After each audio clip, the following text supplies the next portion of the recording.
Europe 1. Il est 14h03 sur Europe 1, c'est la suite d'Europe 1 Info. Merci Émilie, à tout à l'heure. Europe 1 Info. 13h, 15h, Mickaël Dorian. Et à 14h03 sur Europe 1, c'est l'heure des grands entretiens politiques d'Europe 1 Info. Et j'ai le plaisir d'accueillir Aminata Niakate, porte-parole d'Europe Écologie Les Verts. Bonjour. Bonjour. Bienvenue sur Europe 1. On va commencer avec votre groupe, le groupe écologiste à l'Assemblée nationale qui va déposer une motion de censure contre le gouvernement de Sébastien Lecornu concernant la canicule. La canicule qui aurait fait donc près de 10 000 morts, un bilan contesté par le Premier ministre qui dénonce des propos absolument scandaleux et indignes. Écoutez cet échange entre la présidente des députés écologistes et le Premier ministre. Sous votre gouvernement, la canicule s'est transformée en violence politique. Quand allez-vous cesser de nier votre responsabilité dans ce qui arrive aujourd'hui ? On peut critiquer le gouvernement, mais je vous entends dans les médias depuis plusieurs jours semer le doute sur l'action de l'État. Et l'État, il tient face à chaque crise. D'où sortez-vous ce bilan de 10 000 morts, sur lesquels vous et les vôtres, un certain nombre sont allés sur les plateaux de télévision depuis maintenant plus de 3 jours, en établissant un bilan humain qui est faux, c'est scandaleux, c'est indigne. Un mort est un mort de trop, mais de grâce, si votre formation politique, qui est un parti de gouvernement, ne fait pas confiance à Santé publique France, ne fait pas confiance à l'administration sanitaire du pays, comment voulez-vous qu'on s'en sorte ? Donc de grâce, Madame la Présidente, un peu de dignité et de responsabilité. Voilà, donc cet échange virulent entre Cyrielle Châtelain, qui est présidente des députés écologistes à l'Assemblée nationale, et le Premier ministre Sébastien Lecornu. Aminata Niakate, Santé publique France a publié des chiffres aujourd'hui et ils annoncent que la canicule sur cette semaine de forte chaleur a provoqué 2000 morts. Un petit peu plus de 2000 morts dans le pays, une augmentation de 30% de la mortalité au niveau national, près de 62% pour l'Île-de-France, d'où votre parti tient ces chiffres de 10 000 morts. Alors, d'abord dire que Cyrielle n'a jamais évoqué ce chiffre de 10 000 morts, que Guillaume Gontard, notre sénateur, l'a évoqué en faisant référence au conditionnel à la canicule de 2003 qui avait fait 15 000 morts.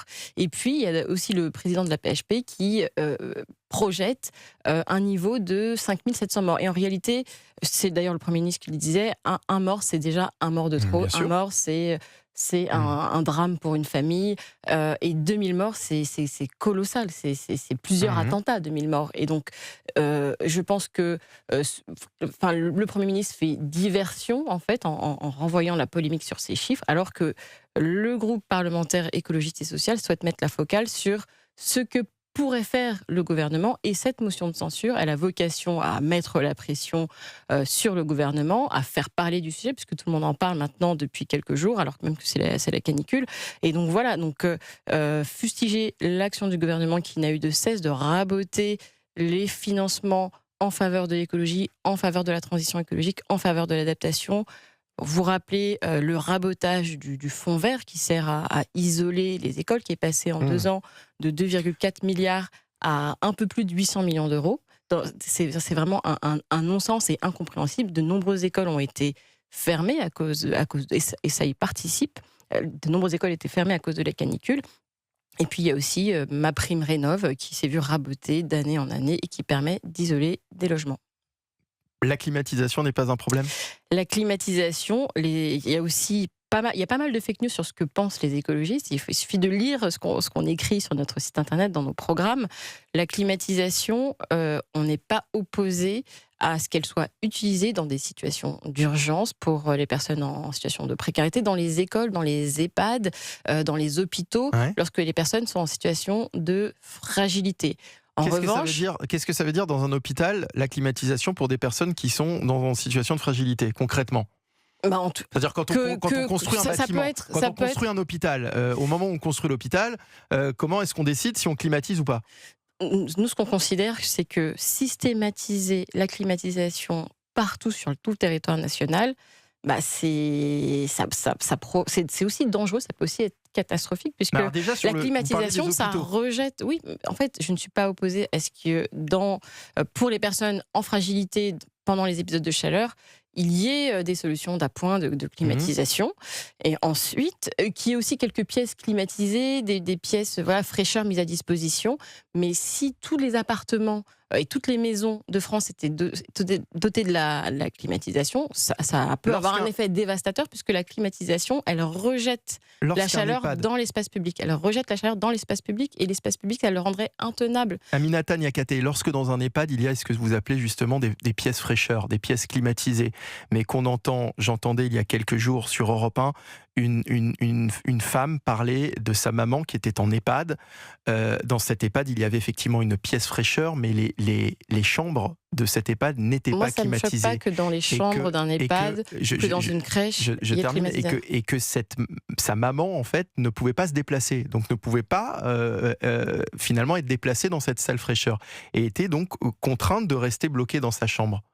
Moi, je suis favorable à ce qu'il y ait de la climatisation d'appoint dans les chambres de ces personnes, qu'il y ait de la climatisation dans les EHPAD, puisque ce sont des publics fragiles et plus fragiles et moins résilients face aux épisodes de forte chaleur. Moi, j'y suis favorable que dans les écoles, dans les crèches, j'y suis favorable. Dans les hôpitaux aussi.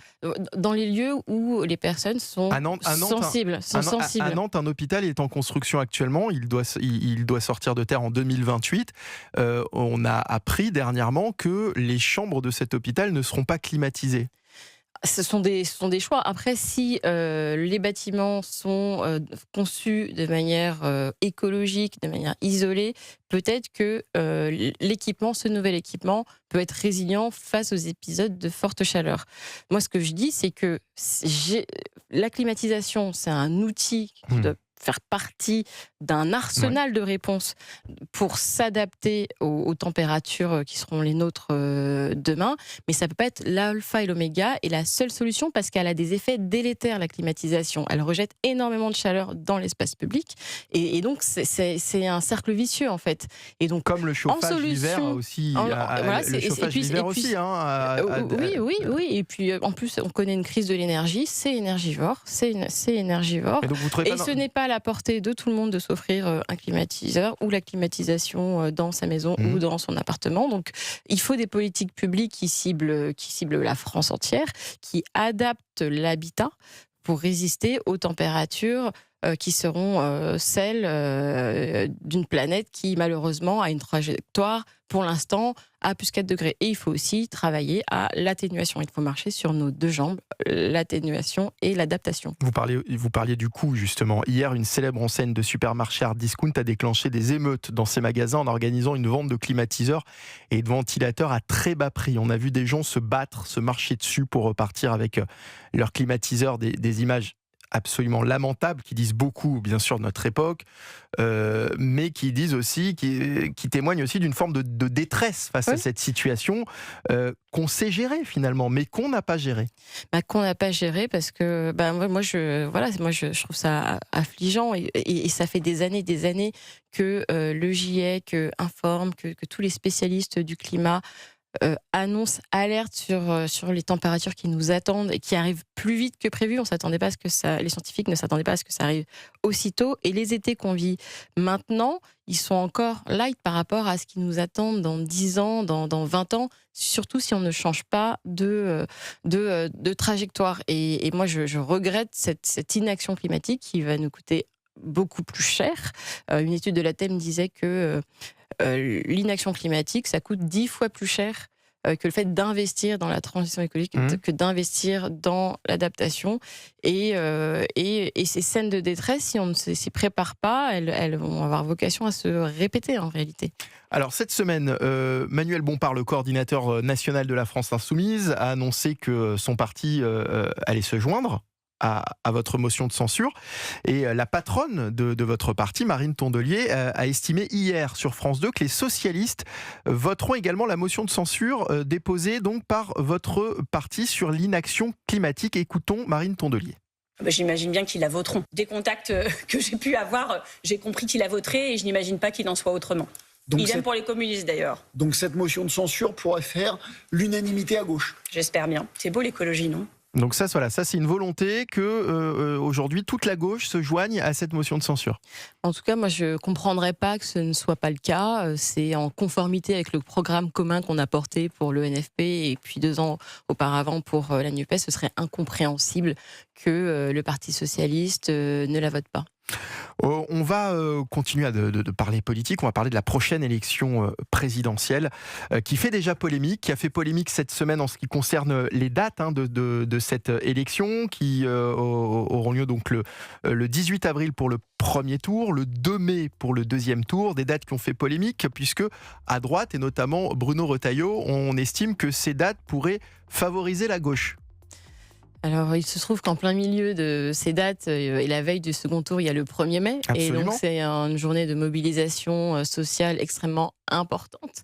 Et paradoxalement, c'est aussi un moment où les politiques n'ont pas vocation à s'exprimer, puisqu'on sera en trêve de campagne 24 heures avant le 2 juillet. Donc, c'est facteur de frustration pour beaucoup de monde en réalité. La campagne présidentielle a commencé, ça y est, et déjà elle fait débat. Mercredi, il y avait les dates de l'élection, 18 avril, 2 mai, qui ont fait polémique. Des dates qui ont notamment fait réagir Bruno Retailleau, président des Républicains. Il était invité cette semaine d'Europe 1 et de CNews. Il a dénoncé un choix qui n'est pas neutre, en cause notamment le second tour programmé le 2 mai, soit au lendemain du 1er mai, marqué bien sûr traditionnellement par des manifestations à gauche. On va l'écouter, on écoutera également la porte-parole du gouvernement, Maud Bréjon, qui a évidemment tenté de désamorcer. Écoutez. Ce choix n'est pas neutre. On termine la campagne à minuit le vendredi. Le 1er mai, ce sera le samedi. Qu'on ne me fasse pas croire que dans les cortèges, dans les prises de position, il n'y aura aucun écho politique. Je pense qu'il peut y avoir aussi une stratégie du chaos. Il y a peu de 1er mai qui se passent calmement. Donc il y a toujours une montée en pression et avec parfois des débordements. Vous imaginez ? La veille d'un second tour ? Je vous propose qu'on ne polémique pas sur les dates des élections présidentielles. Là encore, c'est un choix qui a été fait d'abord au regard de ce qu'impose la Constitution. Et ensuite, des consultations ont été menées avec les différents partis politiques. Je crois que là encore, il faut faire confiance aux Françaises et aux Français qui sauront faire le choix qu'ils estiment le meilleur pour eux. Voilà, Bruno Retailleau et ensuite Maud Bréjon sur ce sujet des dates. Et c'est vrai que ça interroge lorsqu'on décide d'organiser une élection aussi importante en pleine vacances scolaires et puis pour le second tour au lendemain de ces manifestations du 1er mai. D'abord, comment elles sont choisies ces dates ? C'est aussi une question qu'on peut se poser, que nos auditeurs se posent. Est-ce que les partis sont consultés ? Alors, il me semble comprendre que les partis sont consultés. Moi, j'en ai pas eu écho s'agissant des écologistes. Mais bon, si Maud Bréjon le dit, c'est potentiellement vrai. Mais je suis pas sûre que l'avis des écologistes ait beaucoup influé sur le choix de la date par Emmanuel Macron. Alors, est-ce qu'il veut partir le plus tard possible ? Je ne sais pas. Est-ce qu'il veut provoquer le chaos ? Je trouve que c'est peut-être un peu excessif, mais c'est vrai que il y avait d'autres choix étaient possibles pendant les vacances scolaires. Je comprends que ça tombe pendant les vacances scolaires, donc il y a peut-être un risque aussi de démobilisation. Et puis, oui, le jour férié entre les deux, ça peut mobiliser une partie de l'électorat ou pas. En vrai, c'est pas une science exacte, et je pense que les Français vont voter en leur âme et conscience. C'est même pas que la question du jour férié, c'est aussi la question de des manifestations du 1er mai qui vont intervenir en pleine période de réserve. Donc, en pleine période de réserve, donc ça muselle les partis politiques qui sont présents, les partis de gauche généralement, et qui s'y expriment. Je pense qu'on s'adaptera et que les messages seront véhiculés peut-être en amont, je ne sais pas. Mais ça va surtout museler les partis de droite, justement, qui ne pourront pas répondre aux syndicalistes. Aux syndicalistes Après, qui vont s'exprimer, et évidemment, durant cette journée. Moi, je pense que c'est un peu excessif. Elle a lieu tous les ans, cette journée de mobilisation. Les élections présidentielles ont lieu aussi tous les ans à la même période. Il y a toujours entre le 20 mai, le 20 avril et le 10 mai, toujours la journée du 1er mai qui se profile. Donc c'est récurrent à chaque année d'élection présidentielle. Bon, concernant cette élection, qui aura donc les dates, voilà, on les connaît, 18 avril, 2 mai. Concernant cette élection, comment se prépare votre parti ? Concernant cette élection, mon parti politique a énormément de débats en interne sur l'aspiration, en tout cas, à une union de toute la gauche et des écologistes dans cette perspective. On partage, quelles que soient les expressions à l'intérieur de notre mouvement, l'ambition d'avoir un minimum de candidatures de gauche présentes à cette élection. Donc la position officielle du parti, c'est qu'on recherche la primaire primaires. Pour l'instant, on n'est pas dans un tête-à-tête avec ni le Parti socialiste, ni LFI, ni le Parti communiste. On essaye de parler à tout le monde et de faire converger. Une primaire de la gauche. C'est l'aspiration, c'est l'aspiration des écologistes, de toute la gauche. C'est l'aspiration, y compris la France insoumise. Y compris la France insoumise, même si une de ses personnalités est une personnalité clivante et qui peut ne pas faire l'unanimité, y compris auprès des écologistes. Et puis une primaire, ça a aussi vocation à départager ce genre de considérations. Après, on sait que voilà, c'est un long chemin de croix cette primaire. On continue de la défendre. Les socialistes ont vocation à s'exprimer. La France insoumise a déjà un candidat déclaré. Le parti Glucksmann, alors on ne sait pas s'il va faire avec les socialistes ou sans les socialistes. C'est vrai qu'il y a un peu de confusion sur les projections des uns et des autres, mais les écologistes sont clairs, ils aspirent à une candidature unique de la gauche et des écologistes pour la présidentielle. Et Marine a dit quelque chose que je trouve très fort, c'est qu'elle ne sera pas la candidate qui permettra de faire gagner le Rassemblement national. Et donc on va continuer d'avoir le débat. Il reste encore un an, jusqu'à un peu moins d'un an, jusqu'à la prochaine échéance présidentielle, et les choses auront peut-être l'occasion d'évoluer d'ici là. Alors, vous parliez d'une personnalité qui ne fait pas l'unanimité au sein des écologistes. Vous parliez bien sûr de Jean-Luc Mélenchon. Oui, je parlais de Jean-Luc Mélenchon, qui a une personnalité. Alors, soit il suscite les passions, soit il suscite un rejet très fort. Il laisse pas indifférent. Alors, qui est pour, qui est contre au sein des écologistes ? Certaines personnalités se sont déjà exprimées. Yannick Jadot est dans le rejet total de cette personnalité-là. Sandrine Rousseau n'exclut pas, en tout cas. On l'entendra dans une seconde, on entendra justement Sandrine Rousseau. Pas, donc c'est un peu les oppositions en interne du mouvement. Du côté de Marine Tondelier ? Et du côté de Marine Tondelier, je pense que ça peut être partagé. Et on est aussi un parti où les militants sont plus attachés au projet et au programme plutôt qu'aux individus, même si on déplore certaines déclarations hasardeuses. Certaines déclarations qui sont souvent partagées par les membres du parti aussi. Alors ça dépend de quel type de déclaration, mais en tout cas sur le projet, un projet de justice sociale, un projet de transformation, de transition écologique, il peut y avoir des points d'incohérence entre les propositions écolo et les propositions insoumises. Écoutons Sandrine Rousseau donc au sujet de Jean-Luc Mélenchon. Aujourd'hui, regardez les sondages, il est en premier, mais surtout, pour moi, il y a autre chose, c'est que malgré les désaccords que je peux avoir avec lui sur la politique étrangère, par exemple, il y a chez lui une volonté de rupture avec ce système productiviste qui, aujourd'hui, nous envoie à la mort à une vitesse qui défie l'entendement. J'ai appelé à stopper le délire des candidatures à gauche. Je pense que dans un moment comme celui-ci, dans le désespoir qui est le mien, je vois aussi l'incapacité de la gauche à présenter une union qui serait à la hauteur de l'enjeu politique de 2025. Mais je ne sais pas comment nos enfants regarderont cette période, mais sans doute nous accuseront-ils quand même d'avoir été incompétents. Sandrine Rousseau sur France Info, Jean-Luc Mélenchon, le candidat le plus à même de porter les couleurs de la gauche, selon Sandrine Rousseau. Selon la primaire des sondages, moi je trouve que les sondages sont beaucoup trompés en parlant des élections présidentielles. Et moi, je n'ai pas envie de me fier à des sondages d'opinion pour décider d'une stratégie politique. Voilà, c'est pas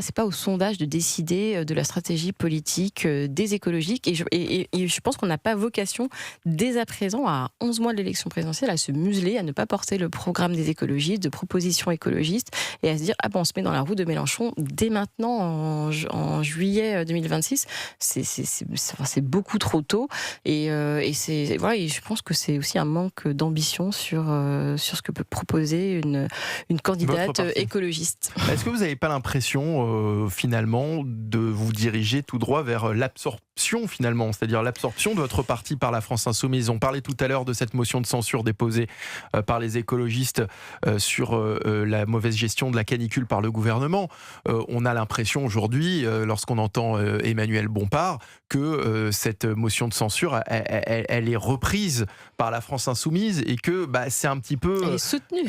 Elle est soutenue, elle est plus que soutenue, puisqu'au final, on a un peu l'impression que finalement aujourd'hui la France Insoumise fait plus de bruit que les écologistes sur ces sujets-là, et que c'est peut-être finalement la tournure que va prendre la prochaine élection présidentielle. Sur la motion de censure déposée par les écologistes, je pense qu'on entend surtout, alors moi j'entends surtout les écologistes, alors peut-être que j'ai des œillères et je ne vois que les écologistes, mais je pense qu'on entend surtout les écologistes, et les écologistes n'ont pas vocation à se mettre dans la roue ni du PS ni de la France Insoumise, qui sont ni notre père ni notre mère, pour reprendre des expressions que j'entends ci et là, et on est un parti différent, sinon on fusionnerait, et puis des militants sont libres. C'est ce que vous vous apprêtez à faire. On ne se prête pas du tout à fusionner avec la France Insoumise. Non, mais pour l'élection présidentielle, oui, ça s'appelle un accord électoral. Personne ne gagne jamais seul une élection présidentielle ou des élections législatives. Une majorité, ça se construit à plusieurs, à part peut-être le Rassemblement national, mais ça a eu un plafond de verre aussi en